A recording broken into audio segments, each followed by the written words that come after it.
sa tuwing kayo po ay kausap si Lord, ano po yung sinasabi niyo po sa Kanya? Sana po, sabi ko kay Lord, may mga tao na ako tumulong sa amin para makabayad ka. Bayaran namin sa ospital. At sino naman po yung nakapagsabi po sa inyo na lumapit po sa aming program at sa Ako Bicol Party List?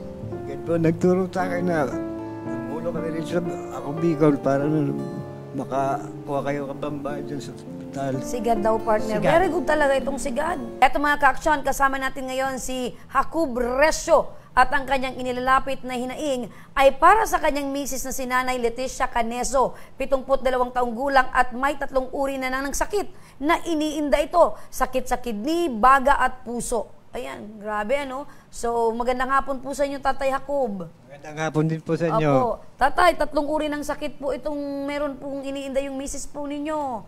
Kahit ganun po yung nararamdaman ni misis, naandyan po kayo sa pag-aasikaso at patuloy po yung pagmamahal kay misis. Opo. Ayan, very good ka talaga, Tatay. Tatay, kumusta po ngayon yung kalagayan po ni Nanay Leticia? Medyo mabuti-buti na po sa ngayon. Opo. Maganda po yan na pakinggan, Tatay, ano, mabuti-buti na po sa ngayon. At least, meron pong development, ano, so umaayos po yung kalagayan ni Nanay.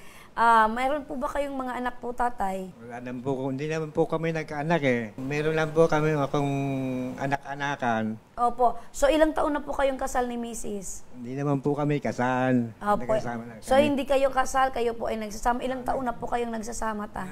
47 years. 47 years. Sa loob po ng 47 years, hindi po kayo nabiyayaan ng anak. Hindi po eh. Opo. So, bakit po, Tay? Makikipag-usyoso lang ako. Bakit po, Tay? Hindi po natin alam. Opo. Pero ginagawa nyo naman po yung pagmamahal na todo-todo kay Mrs. Noon. Noon, nung malakas pa. Nung malakas pa kami. Pero hindi talaga po kayo binayaan. Anyway, dahil hindi po kayo nabigyan ng anak, kayo po ay nag-alaga ng, ito pong binabanggit yung anak-anakan. Opo. Opo. Kaano-ano nyo po ito, Tay? Bali, pamangkin ang asawa ko. Okay. So, sariling dugo po ni Mrs. Sariling dugo rin po. Opo. Kumusta naman po yung ito pong anak-anakan po ninyo? Ilang taon na po? Sa ngayon po, masasabi ko lang, pumanaw na po sa noong June 26. Opo. Ilang taon na po ito? Bali, 40. 40 years old. Nag-birthday siya, 41, noong July 18. Opo, pumanaw na po. Bakit po? Ano po yung sakit niya? Na-high blood po. Medyo naputulan ng ugat sa ulo. Babae po ba ito or lalaki? Lalaki po, ma'am. Lalaki, opo. So, eto po sana yung tumutulong po ba sa inyo? Opo naman. Halos araw-araw hindi kami pinababayaan naman. Opo. Ano po yung trabaho niya dati? Mekaniko. Mekaniko. So, siya na po yung tumutulong, nagbubuhay po sa inyo? Opo.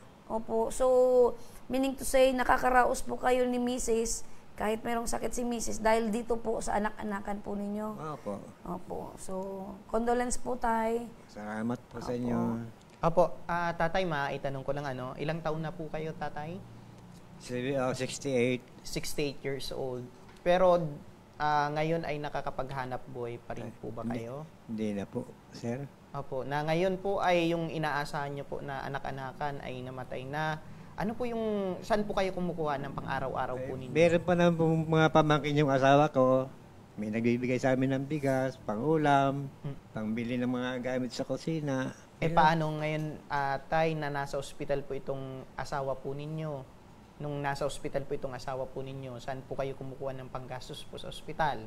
Meron po nagbibigay sa amin yung kapirasong lupa ng asawa ko na penda. Yun pong inamit sa amin. Gaano kahirap, Tatay, ganitong sitwasyon na yung mga lupa po ninyo ay naprenda na para sa gamutan po ng iyong misis? Opo nga, wala na po kami magagawa ron. Kung hindi na namin matubos, kanina na lang yun. Hindi naman po kami magtatagal sa lupa. Hindi tulad ninyo, mga bata pa. Kumbaga, ang pinaka-importante yung buhay ng asawa po ninyo. Huwag po kayong magsalita niyan, Tay, kasi meron pong mga matatanda na umahaba pa rin po yung buhay kasi meron pang mga misyon. Tama. Hindi po ibig sabihin na bata pa kami, ganun. Pero Tay, may iba tayo kasi dagdag ko lang, partner. Kahit po kayo, Tay, ay ganyan na po yung edad po ninyo. Tay, eto po bang lupa na prenda po ninyo ay merong mga produkto, doon po kayo nagkumukuha ng Wala naman po. Natatayuan lang po ng bahay. may bahay. Kaninong bahay po yun? Sa amin. So, sana po kayo nakatira ngayon? Doon pa rin to. Kung hindi pa naman po kami pinaalis doon. Opo, buti na lang hindi pa po kayo pinapalis. Pero yung lupa pong natitirikan ng bahay nyo ay nakaprenda, nakasangla. Bali, benta na siguro yun. Laki na rin eh. Laki na rin ng... Nakuha kong pera doon. Ay, opo. Dahil sa gamutan po ng Opo. misis po ninyo. Ngayon po, nasan po itong si Nanay Leticia? Andun po sa bahay. Sa amin. Nakalabas na po ito ng ospital. Nakalabas na po. Kailan pa po ito nakalabas? Kahapon po. Kahapon lang po. Pero nung nakita niyo pong hospital bill, nasa magkano po ito? Nasa 500,000 na, sir. Nasa kalahating milyon po ito. Opo, sir. Nung nakita nyo, sir, itong ganito kahalaga ng pera, ano yung una mong pumasok po sa isip po ninyo? Nalungkot po ako. Sobrang laki ng utang na. Paano pa namin babayaran yun? Kaya alam po kami hanap buhay. Sa tuwing kayo po ay kausap si Lord, ano po yung sinasabi niyo po sa Kanya? Sana po, sabi ko kay Lord, may mga tao na po tumulong sa amin para makabayad ka. Bayaran namin sa ospital. At sino naman po yung nakapagsabi po sa inyo na lumapit po sa aming program at sa Ako Bicol Party List? Yan po, nagturo sa akin na tumulong kami rin sa Ako Bicol para makakuha kayo ng pambayad dyan sa ospital. Sigad daw, partner. Sigad. Very good talaga itong sigad. Very good tayo. Dahil ang sabi sa inyo ni God, lumapit kayo sa Ako Bicol Party List. So, tama po yung lugar, tama po yung tao, tama po yung party list na nilapitan nyo po, tay. Naandito na kayo, tay. Chill na. Opo. So, gaano nyo kamahal itong si Mrs. Tay? Ano po yung tawag mo sa kanya? Agong. Agong. Kailan po kayo last na nag-I love you kay Agong? Bago pa lang kami. Yung bago pa lang, hindi na po nasundan. Nasundan na rin po. Kailan po yung sumunod? Pag-birthday niya. Yung birthday niya. Oo. Tapos, Medyo nagkakaya ka pa dahil kami man lang dalawa. opo. So, ngayon tay, sabihan yun po si Mrs. ng I love you. Gom, I love you. Yung Gom, I love you. Yun.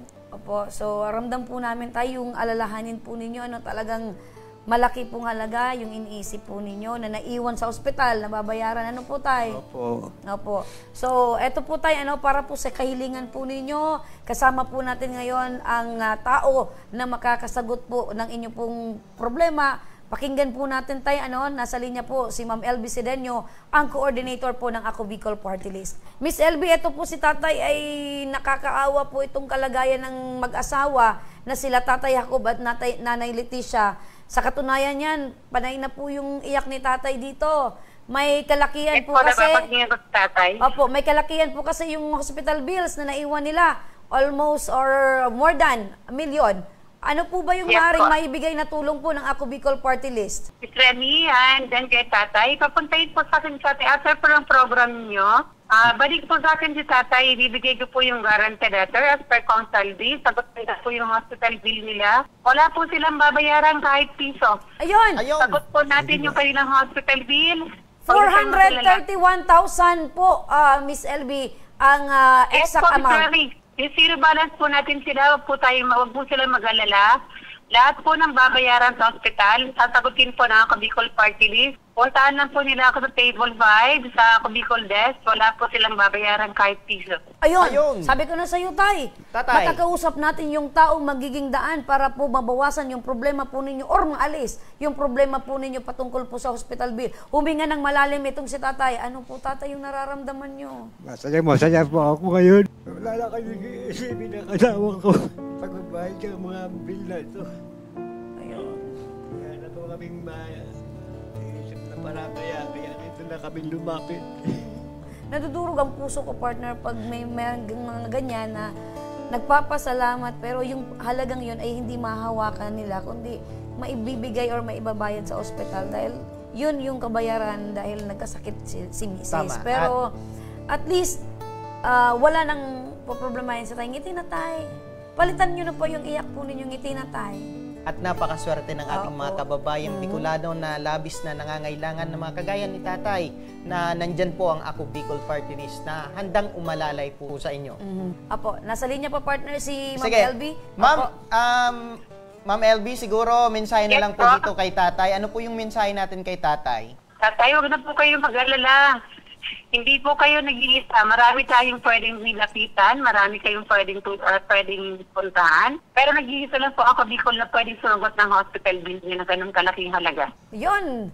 So, ibig sabihin niyan, Miss LB, tama yung pinuntahan ni tatay na makakatulong sa kanya. Kaya, tay, Yes po. opo, ano po yung gusto niyong sabihin po kay Ma'am LB sa Ako Bicol Party List, kay Congressman Saldi, kay Congressman Pido po ng Ako Bicol?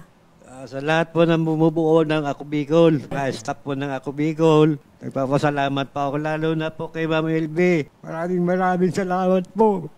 Ay, tatay, Sa hindi inyong po ako. lahat. Tagasulat lang po ako, tatay, ha. Kay Kong Saldi po tayo magpasalamat kasi Kong Saldi po ang nag-approve ng lahat ng guarantee letter. Tagasulat lang po ako, tay. Apo. Kilala niyo po si Congressman Saldi, tay? Ayo po. Opo. So, yan po tayo yung nag-approve para po kayo ay mabigyan ng ganito pong solusyon sa problema po ninyo. Zero billing po at guarantee letter po ang maibibigay po sa inyo para po ay makauwi po kayo nang wala nang iniisip dahil babayaran na po yung ng Ako Bicol ang inyo pong hospital bill, tay. Maraming salamat ulit sa inyo. Apo. Ayan. Ma'am LB, pwede po ba na pakatapos po ng live po namin dito si tatay, pwede nang dumiretso po sa inyo para Yes po. maproseso na po itong tulong mula sa Ako Bicol Party List? Yes po, ganun po tayo tumulong. Ora mismo, ibibigay ko ang guarantee letter kay tatay. Pagkatapos po ng programa, balikan ako dito sa BISMC. Lahat po ng kailangan guarantee letter, ibibigay ko po ngayon mismo. Ayun. Ayun. Tatay, ipapahatid po namin kayo doon po kay Miss LB. Opo. Para po mabilis po yung pagpunta po ninyo. Okay po, tay? Okay po, maraming salamat po ulit sa inyong lahat. Ayun. So, hindi pa nagtatapos dyan ang tulong mula sa Ako Bicol Party List. At ito tatay, tanggapin niyo po itong iba't ibang produkto mula sa Kabaro Coffee, ang gawang Pinoy na pinasarap ang lasa, pinasulit ang halaga. At maliban po dyan, tanggapin niyo rin po ito tay, 10 kilong bigas mula sa Ako Bicol Party List at sa aming program. Yan. Ano po yung masasabi niyo po, tay? Maraming salamat ulit sa inyong lahat. Yon. Walang katapusang Malaking tulong pasalamat po yan sa inyo, ni tay. Malaking tulong po. Napakalaking tulong po nito at saka yung bibigay ni Ma'am LB. Po, anong gusto mong sabihin kay Gom? Agom? Gob. Ayan. Dito ako sa president ng Ako Bicol. Ano? Ako para sa'yo. May Ayan. pasalubong pa si tatay. Sabihin mo kay Agom, Gom, solve na ang problema natin. Solve na ang problema natin. Wala na tayong problema. Yay! Oh. So, tears of joy. Po, masayang-masaya si tatay. Maraming salamat po, tatay, at wag po kayong mag-alala dahil aalalayan pa po namin kayo para po ay makapunta po kayo doon kay Miss LB at makuha nyo na po itong guarantee letter na tulong ng Ako Bicol Party List.